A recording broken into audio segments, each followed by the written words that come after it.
Axel, vous nous parlez ce matin d'un projet européen baptisé OneWeb. L'objectif, c'est de connecter la Terre entière à Internet avec des satellites. Voilà, donc c'est un projet soutenu par Airbus qui fabrique ces satellites. Donc l'idée, c'est effectivement de connecter tout le monde avec les satellites. Et donc les 6 premiers ont été lancés hier soir depuis la base de Kourou en Guyane. Écoutez, je vous propose d'écouter ce lancement 22h37 heure de Paris. Là, il doit partir théoriquement. La fusée, elle est restée. Il est bloqué. Le satellite est bloqué. Alors, ça marche pas. Vous ne voulez pas nous faire je vais vous faire 4, 3, 2, 1, décollage.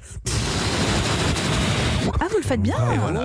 Et alors après, on devait chointer, mais je devais commencer à parler sur le décollage. Et je suis sûr que tout s'est bien passé en plus. Exactement, sinon je vous en aurais pas parlé comme ça. Les 6 satellites ont été placés en orbite.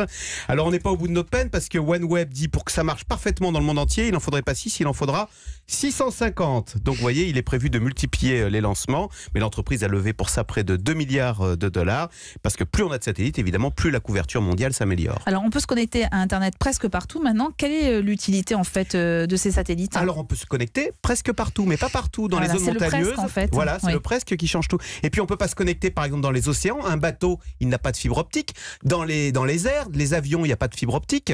Et donc vous voyez, alors il y a déjà des constellations satellitaires qui offrent Internet, mais par exemple la constellation Iridium, elle n'a que 66 satellites, c'est pas beaucoup. Là l'objectif c'est vraiment 650 pour amener un Internet à très haut débit, compatible avec toutes les normes 3G. Je vous fais un peu le dépliant de OneWeb, puis c'est européen, comme vous l'avez dit.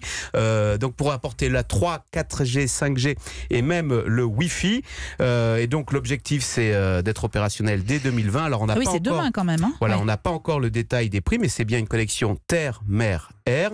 Alors il reste encore quelques satellites à lancer, je vous ai dit. Si je calcule bien, on en a lancé 6 sur 650, donc il en reste 644. La prochaine fois, je vous promets, on pourra vous passer. Non, mais attendez, j'ai une surprise. Le sonore. Allez, pour vous faire plaisir, alors, pour voir si c'était mieux, vous ou le vrai lancement. 22h37, nous sommes à Kourou, 22h37 heure française. Take 2. 3, 2, 1, hop, décollage. Axel, d'abord c'est pareil, et vous savez que votre chronique sans ce son aurait été vraiment une catastrophe. Voilà. Je le reconnais. Tout s'est bien passé. Et tout s'est bien passé.